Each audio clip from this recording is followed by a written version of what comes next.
People flock to Jimna every year to marvel at the region's history and natural beauty and climb the historic 47-metre high fire tower. Our base was Sandy Creek, approximately 40 minutes south. We drove by the fire tower for a look and went down to a local campground for lunch, and we were overwhelmed by this beautiful creekside campsite.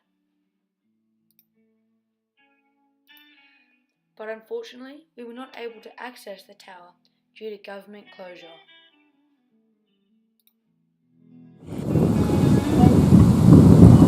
A place in history and a valuable tourist icon, the gateway to heaven. The Jimna Fire Tower is simply a wonder of Queensland history. I'm Nick Palmer, and this is Save the Fire Tower.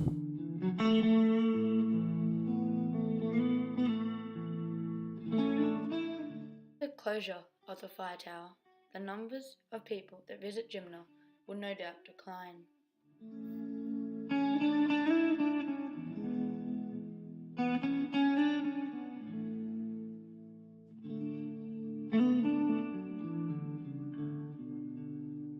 We've just driven about 40 minutes to see the 47-metre high heritage listed Jimna Fire Tower, but due to government closure we were not able to climb it.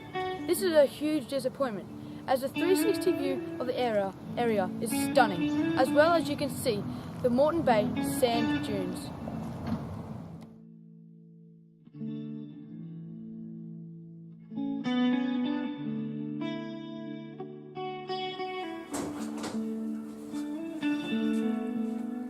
Can you tell me a little bit about yourself?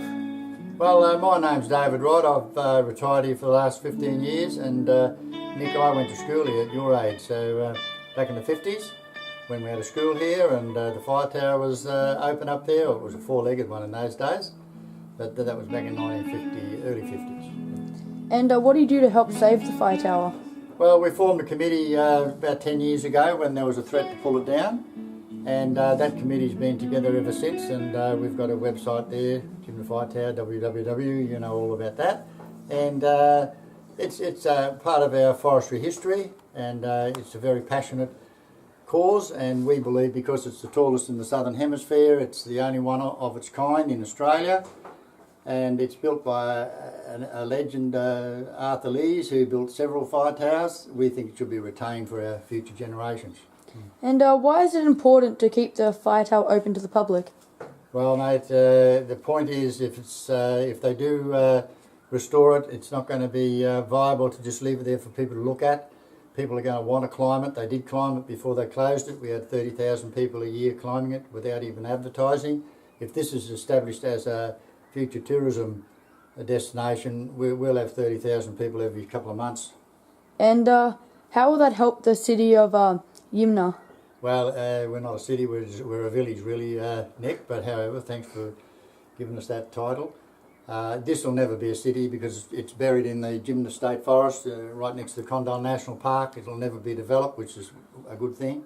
But to have the fire tower here, it's only an hour and a half from Brisbane, hour and a half from the two major airports, and we believe it'll be a very popular thing for future generations. Okay, thank you very much. No worries. But there is people that can and are saving the fire tower, that care about the history of Jimna. I was fortunate to meet David from the Information Centre that shared his plans to save the fire tower and why it is important to save the Jimna Fire Tower.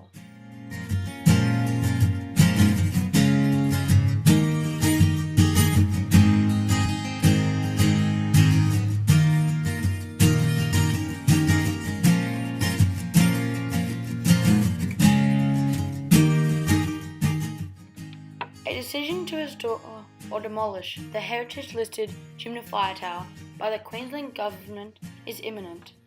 Public support for restoration is urgently required.